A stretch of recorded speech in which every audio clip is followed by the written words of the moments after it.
Esse talvez seja o ponto mais importante aí de toda essa situação para nós, né? E, de certa forma, para a América Latina, porque a pergunta da repórter foi exatamente nesse sentido. Ela usou as duas expressões, Brasil e América Latina, e a resposta veio, vamos dizer desta forma, né? O mais ponderado possível, num tom de arrogância além do habitual de qualquer relação diplomática, né? Esse tom não está, vamos dizer deste jeito também, só destinado ao Brasil, né? Ele destinou esse tom a todos os aliados, né? Se a gente olhar um pouquinho para essa situação, o Brasil não está diferente da realidade vivida pelos demais países aliados tradicionais dos Estados Unidos, né? Pense, por exemplo, que não foram convidados aqueles que eram os tradicionalíssimos aliados americanos desde a Segunda Guerra Mundial. Eu estou falando de Inglaterra, eu estou falando de França, eu estou falando depois da Segunda Guerra, com toda a estrutura montada, Alemanha, Japão, Coreia. Ninguém foi convidado oficialmente para participação na festa. É uma ruptura diplomática, para usar uma palavra exata, desnecessária, né? A frase em relação ao Brasil, nós não precisamos deles, é uma frase que, desculpe, eu fui procurar para tentar encontrar, salvo o meu engano, nunca foi dita por nenhum mandatário americano. É de uma belicosidade inesperada, né? A diplomacia brasileira, falando em voz de quem deveria falar mesmo, que é o presidente da República, que é o chefe da diplomacia brasileira, fez a resposta certa, né? Nós queremos uma gestão profícua.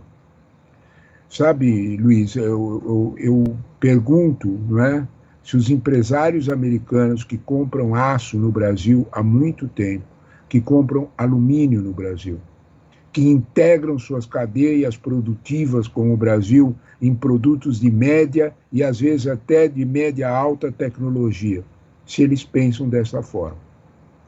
Eu pergunto exatamente se o interesse norte-americano em comprar, por exemplo, né, todos os nossos produtos agrários e equilibrar as suas balanças, porque a alternativa para eles é comprar de outros mercados mais caros. Eu falo do agronegócio brasileiro, por exemplo, que é um competidor americano em algumas áreas e complementar nos Estados Unidos em outras. Pensam dessa forma. Me parece que o presidente Trump, agora presidente, não podemos chamá-lo de outra forma, não é presidente eleito mais, é um presidente empossado, passou da conta na resposta para o Brasil.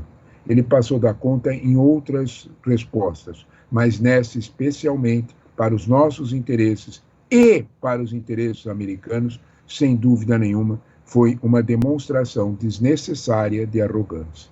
Por que para os interesses americanos, professor? Só para o nosso ouvinte compreender. Perfeito. Porque nós temos uma integração, isso mesmo, isso é bem notado. Por que para os interesses americanos? Porque nós temos uma cadeia de negócios com os Estados Unidos bastante significativa. De algum modo, vamos esquecer os interesses geopolíticos, vamos esquecer os 8.500 quilômetros de costa do Brasil, que para os Estados Unidos, no Atlântico Sul, é importante que nós mantenhamos essa relação. Vamos esquecer os interesses militares. O Brasil recebe, periodicamente, missões militares de segurança aqui em relação à América Latina. Vamos esquecer tudo isso. Vamos pensar apenas em dinheiro. Os interesses empresariais americanos no Brasil são bastante sólidos. Eu vou repetir a questão, por exemplo, do aço e do alumínio, que são parceiros importantes para equilíbrio de preço nos Estados Unidos. Esse fato é um fato que talvez o presidente Trump tenha esquecido. As lideranças empresariais americanas não pensam dessa forma.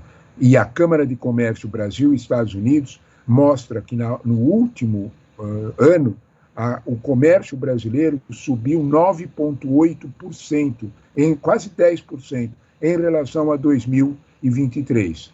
há interesse, sim, em comércio com o Brasil, sem dúvida nenhuma. Exportação, assuntos que eles compraram aqui, cresceu mais de 10%.